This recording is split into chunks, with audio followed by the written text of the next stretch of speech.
네, 실패를 좋아하는 사람은 없지만, 그죠? 실패를 좋아하는 사람은 없지만, 또 실패를 경험하지 않는 사람도 없습니다. 우리는 살면서 다, 여러 번씩 실패라는 것을 경험해 봤습니다.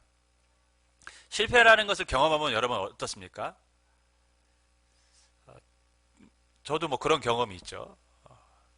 대학에 떨어졌을 때도 있고, 시험 면접 봤는데 면접에서 떨어질 때도 있고, 그러면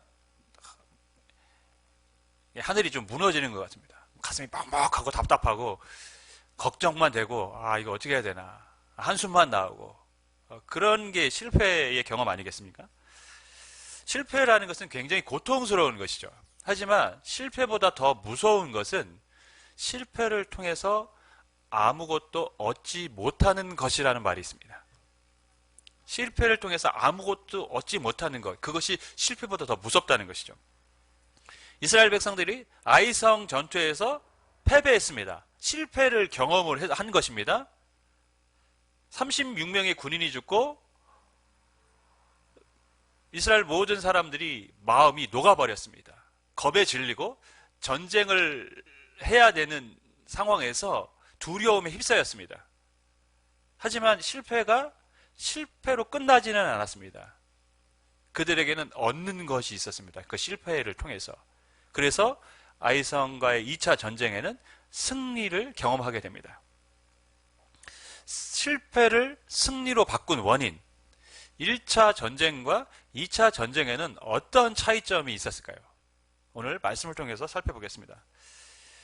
크게는 세 가지가 1차 전쟁과 2차 전쟁에는 차이가 있는데, 첫째는 2차는 하나님의 말씀대로 전쟁에 임하였다라는 것입니다. 하나님은 아이성과의 전쟁을 할 때, 전쟁을 나갈 때 지침을 주셨어요. 1절, 2절을 보면 여호와께서 여호수아에게 이르시되 두려워 말라, 놀라지 말라, 군사를 다 거느리고 일어나 아이로 올라가라. 보라, 내가 아이 왕과 그의 백성과 그의 성읍과 그의 땅을 다 내 손에 넘겨주었으니 너는 여리고와 그 왕에게 행한 것과 같이 아이와 그 왕에게 행하되 오직 거기서 탈취할 물건과 가축은 스스로 가지라. 너는 아이성 뒤에 복병을 둘지니라 하시니.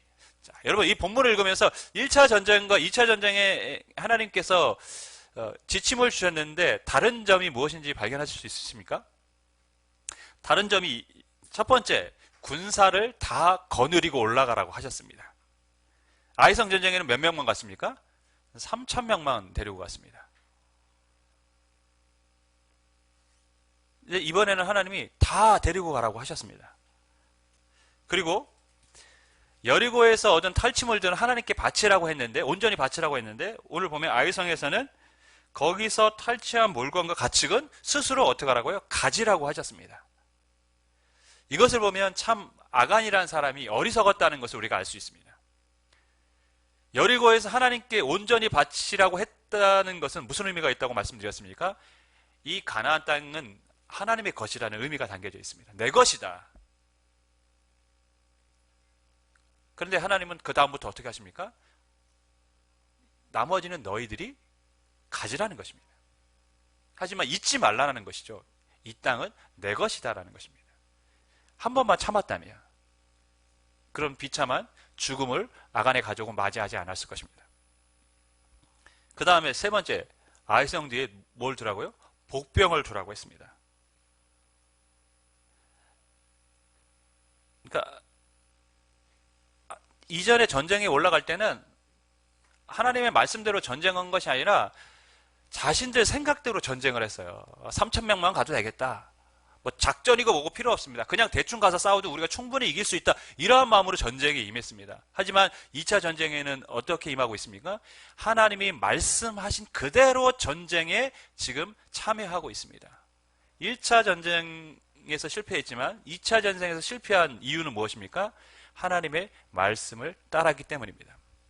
그것은 실은 여호수아, 실은 성경 전체에서 계속해서 말씀하고 있는 중요한 성경 말씀 아닙니까? 하나님의 말씀을 따랐을 때 형통할 것이다. 여러분, 성도, 그리스도인의 신앙의 성패는 무엇으로 결정합니까? 하나님의 말씀대로 살았느냐, 내 방식대로 살아가느냐가 우리 신앙의 성공을 결정을 합니다. 하나님의 말씀대로 살아가면 신앙의 성공뿐 아니라 하나님은 인생의 성공도 함께 허락해 주십니다. 두 번째, 치밀한 전략을 세웠다는 것이죠. 하나님은 분명히 복병을 두라고 하셨어요. 하지만 구체적인 명령은 하시진 않았습니다. 복병만을 두라고 하셨습니다. 원래 아이성과 멀지않은 곳에 베델이라는 성이 있습니다. 3.4km 정도 떨어져 있습니다. 근데 이 둘은 서로 연합해서 작전을 합니다. 아이성을 누가 치면 뒤에 있던 베델이 적을 공격합니다. 그러니까 이 적은 양쪽에 어떻게 됩니까? 양쪽에 이렇게 고립이 되는 상황이 되는 것이죠. 이런 상황을 알고 있었기 때문에 여호수아는 베델에는 5,000명을 매복을 시키고 아이성 뒤에는 3만 명을 매복을 시킵니다. 그리고 나머지 주력 부대가 아이성을 공격을 하러 갑니다. 이러한 과정에서 보면 그들이 전략을 세웠습니다. 첫 번째와 같은 상황을 연출합니다. 주력 부대가 공격하면 아이성 사람들이 나와서 전쟁을 할 때 패배하는 것처럼 하고 도망을 칩니다. 그러면 베델에서도 나와서 이제 전쟁을 하러 올 거 아닙니까? 막 도망을 칠 때 양쪽의 성이 어떻게 되죠? 군사들이 나오면 성이 빈 것이죠. 그때 매복했던 군사들이 공격을 하는 방법을 택했습니다. 그러니까 아이성 때와는 1차 때와는 전혀 다른 치밀한 전략을 가지고 전쟁에 임했다는 것을 우리가 알 수 있습니다. 세 번째, 1차와 2차의 차이점 세 번째, 최선을 다했다는 것이죠. 구절을 보면 그들을 보내매 그들이 매복할 곳으로 가서 아이 서쪽 베델과 아이 사이에 매복하였고 여호수아는 그 밤에 백성 가운데에서 잤더라.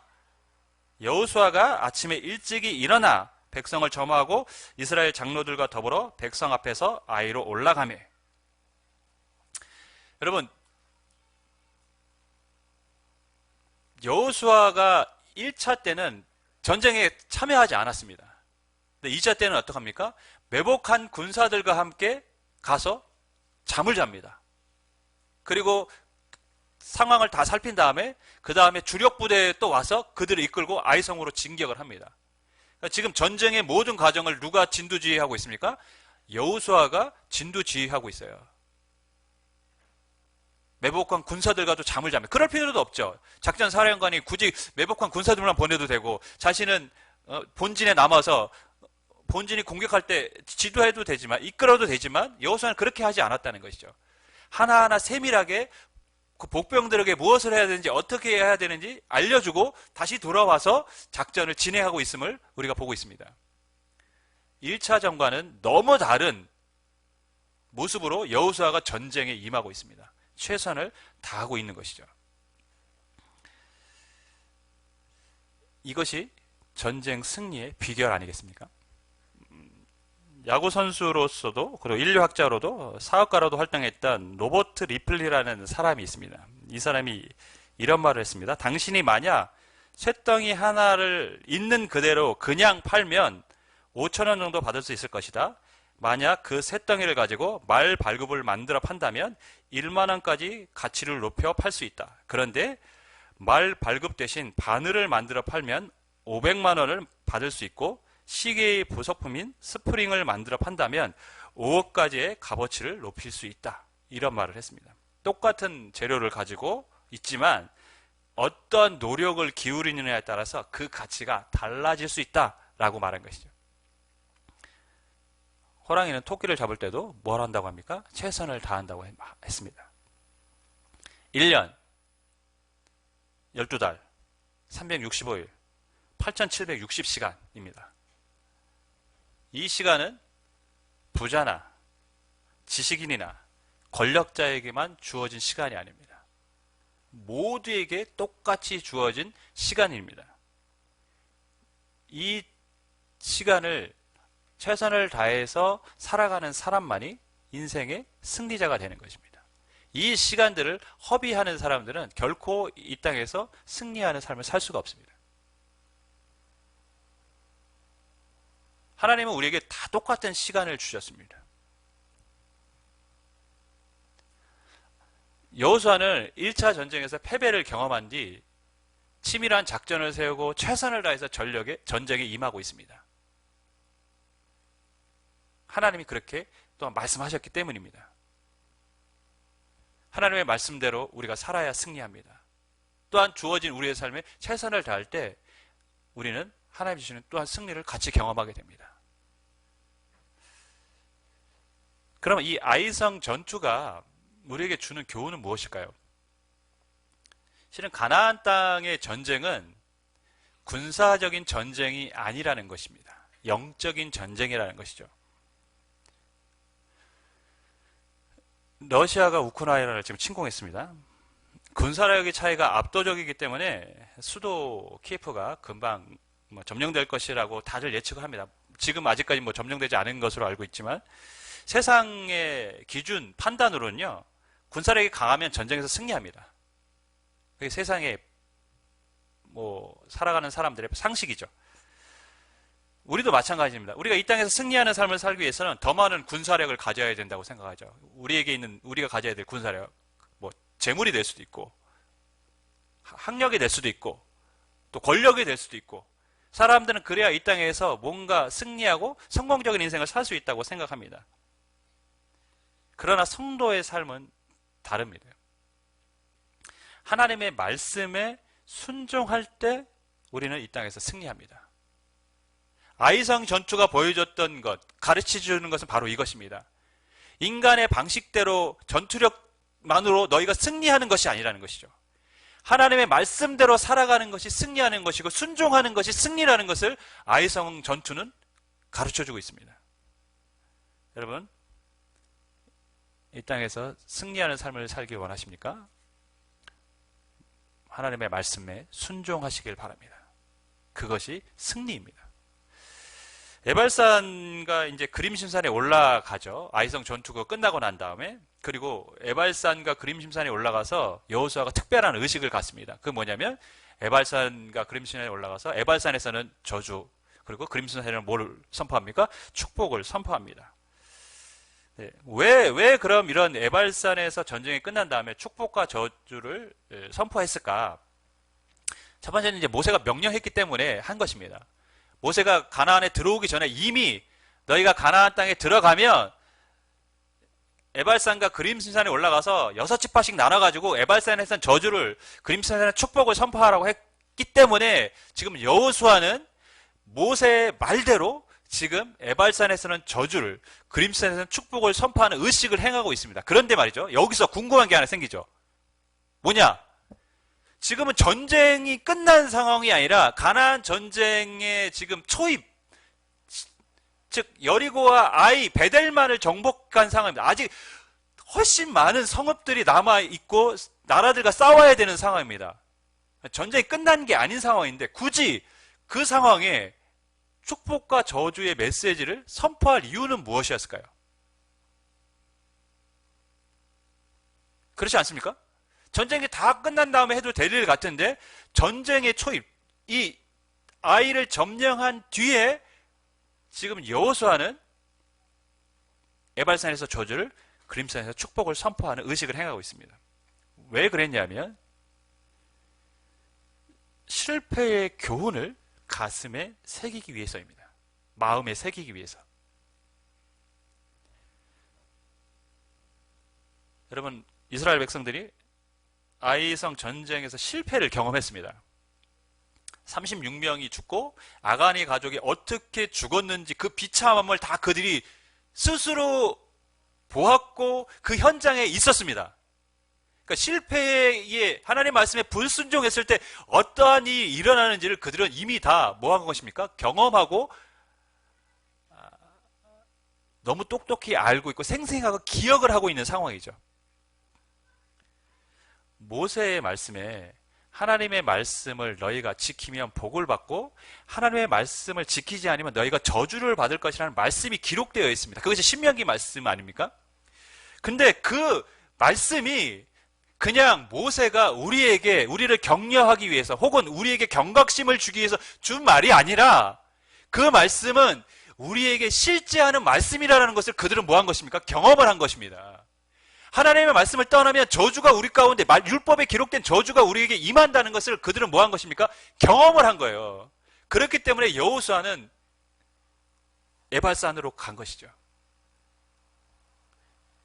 불순종하면 어떠한 일이 일어나는지 너희가 보았지 않느냐? 우리가 경험했지 않느냐?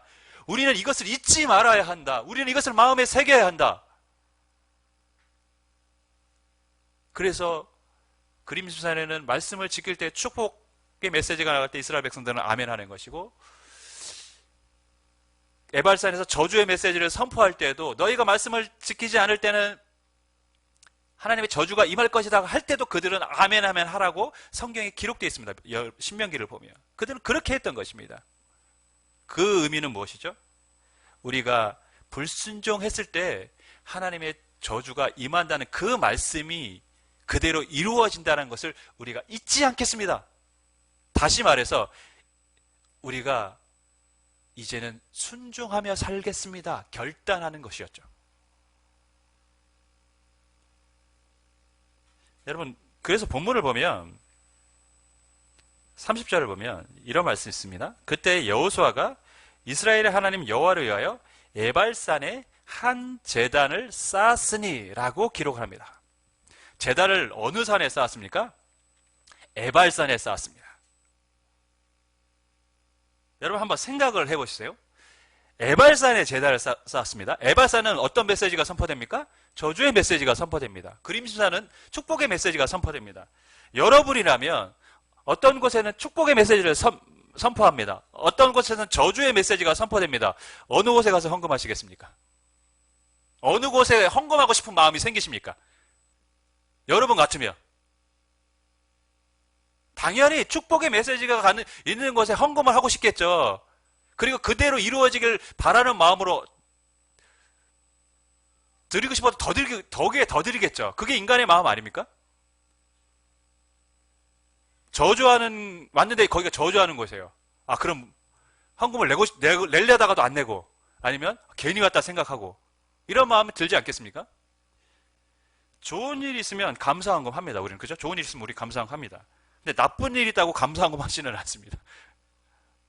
간혹 그렇게 하시는 분들도 보긴 했는데 거의 그렇지 않아요. 대부분의 사람들은 좋은 일 생기면 감사헌금을 하죠. 하나님, 나에게 이런 일이 있게 해주셔서 감사합니다. 이렇게 헌금을 드립니다. 일반적으로 사람들의 마음은, 성도들의 마음은 축복에 관심이 있습니다. 그런데 여호수아는 저주가 선포되는 에발산에 제단을 쌓고 거기에 하나님께 제물을 바쳤습니다. 아주 중요한 의미가 담겨져 있죠. 에발산에 가서 지금 제단을 쌓고 제물을 드린 것은 아이성의 2차 전투를 승리했기 때문에 하나님께 드리는 감사의 제사가 아니라는 것입니다. 그랬다면 그림심산에 가서 했겠죠. 에발산의 제단은 저주를 받을 수밖에 없었던 자신들의 불순종을 하나님 앞에 회개하고 다시는 그렇게 하지 않겠다는 믿음과 헌신을 다짐했던 제단이었던 것입니다.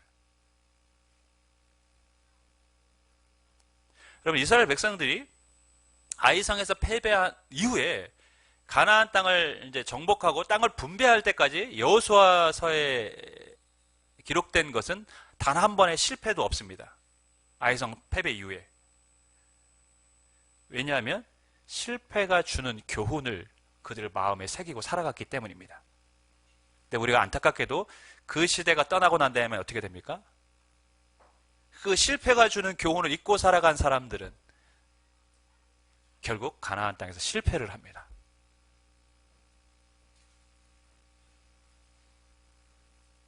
오늘 말씀이 주는 메시지가 무엇입니까? 첫째, 하나님의 심판이 가까이 있음을 기억하라는 것입니다. 제가 가끔, 그러니까 예전에 이제 신방을 가게 되면 본문을 함께 보잖아요. 성도들의 이제 성경책을 볼 때가 있습니다. 아주 깨끗한 성도님들, 성경책이 깨끗하신 분도 있고, 새 책이라 본문을 찾는데 굉장히 애먹으시는 분들도 있어요. 무슨 말씀인지 아시죠? 새 책이라 이게 잘 안 떨어져가지고 본문을 찾는데 본인도 난감해하고 저희도 이제 난감해하는 그런 상황들도 있어요.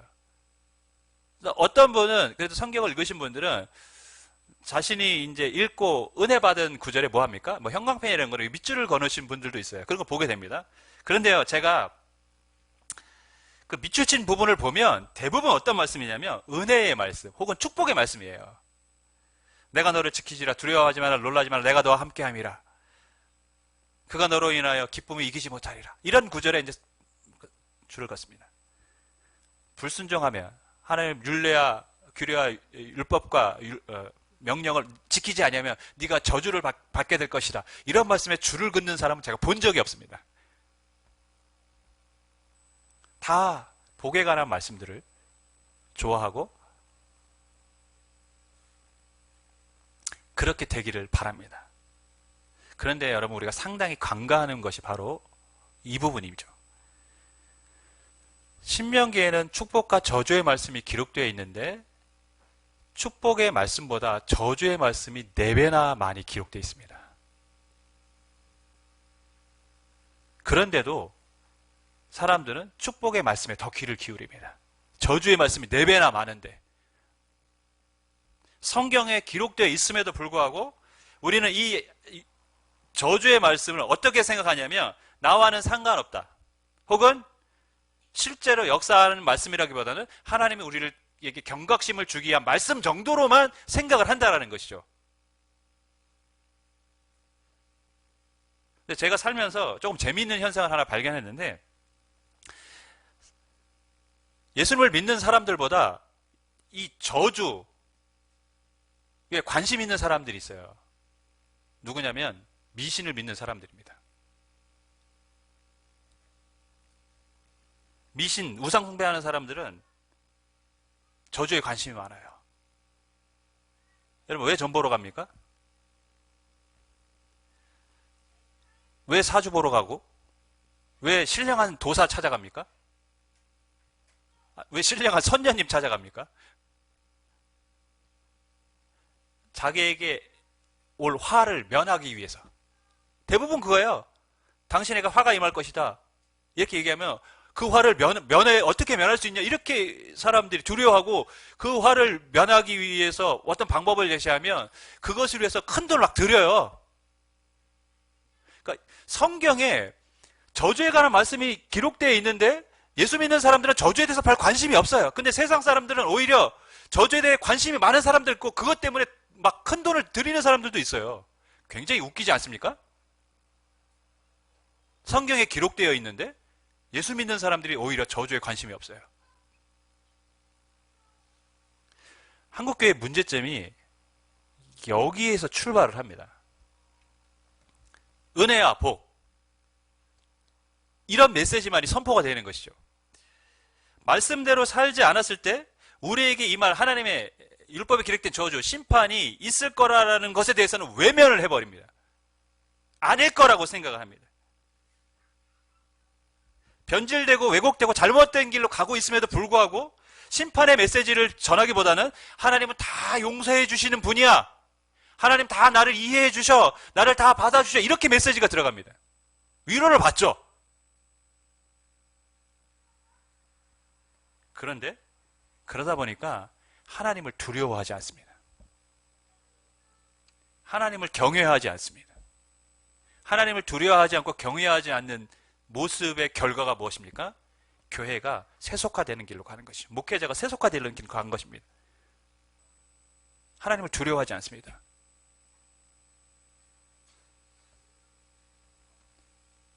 그건 성경적인 것이 아닙니다, 여러분.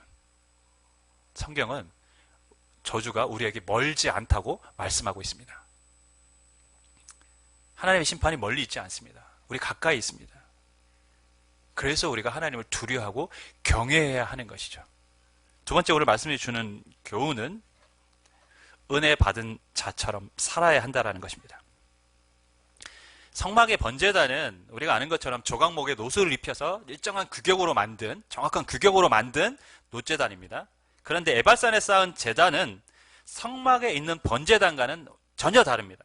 31절을 보면 이는 여호와의 종 모세가 이스라엘 자손에게 명령한 것 같이 모세의 율법책에 기록된 대로 새 연장으로 다듬지 아니한 새 돌로 만든 제단이라. 이 제단의 특징은 뭡니까? 사람들의 연장을 대지하는 그냥 천연 그대로의 돌로 만든 제단이라는 것이죠. 아주 중요합니다, 여러분. 불순종으로 인해 하나님의 징계를 경험했습니다. 율법의 저주가 실제하는 말씀이라는 것을 그들은 알게 됐습니다. 그래서 에발산에 제단을 쌓고 희생 제물로 드렸습니다. 무슨 말씀입니까? 우리는 죄인입니다. 하나님, 우리가 죄를 범했습니다. 우리 죄를 용서하여 주옵소서. 앞으로 그러지 않겠습니다라고 하나님께 다짐하고 회개하며 헌신했던 제단입니다. 그런데 그 에발산의 제단은 뭐라고요? 사람의 손이 가지 않은 제단입니다. 즉, 우리가 하나님 앞에 나아갈 때 인간의 노력이나 수고로 되지 않는다는 것이죠.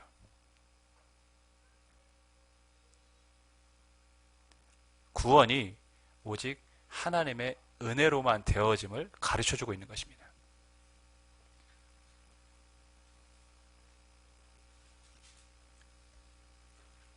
신명기 21장 23절에 나무에 달린 자마다 하나님께 저주를 받았음이라 라고 기록하고 있습니다. 이 나무에 달린 자가 누굽니까? 예수님이십니다. 성도는 말씀에 불순종했다고 영원한 형벌, 저주를 받지는 않습니다. 왜냐하면 예수님께서 우리 대신 나무에 달려 저주를 받으셨기 때문입니다. 우리는 우리의 선행이나 노력, 공로로 구원을 받지 않습니다. 오직 하나님이 우리에게 주신 방식 그대로 구원을 받습니다. 예수 그리스도를 믿음으로만 우리는 구원을 얻습니다. 그러면 영원한 저주에서 벗어났습니다. 아무렇게나 살아도 된다는 말씀입니까? 바울은 그럴 수 없느니라라고 분명히 로마서에서 밝히고 있습니다. 너희가 은혜로 구원을 받았다. 죄가 더한 것은 은혜가 더하다. 그럼 우리가 죄에 거할 수 있느냐? 그럴 수 없느니라. 여러분, 주의 은혜로 구원받은 성도들은 그래서 에발산에 제단을 쌓아야 하는 것입니다. 주님, 제가 은혜로 구원받았습니다. 그러나 말씀대로 살지 못했습니다. 회개합니다. 말씀대로 살아갈 수 있도록 다시 결단하오니 내게 힘을 주십시오. 내게 믿음을 주십시오. 우리는 매일 이렇게 에발산에 제단을 쌓아야 하는 것입니다. 사랑하는 여러분, 우리는 은혜로 구원받은 주의 백성들임을 믿습니다. 그러면 은혜 받은 자처럼 살아야 합니다. 말씀에 순종하며 하나님이 원하시는 믿음의 길을 걸어야 합니다.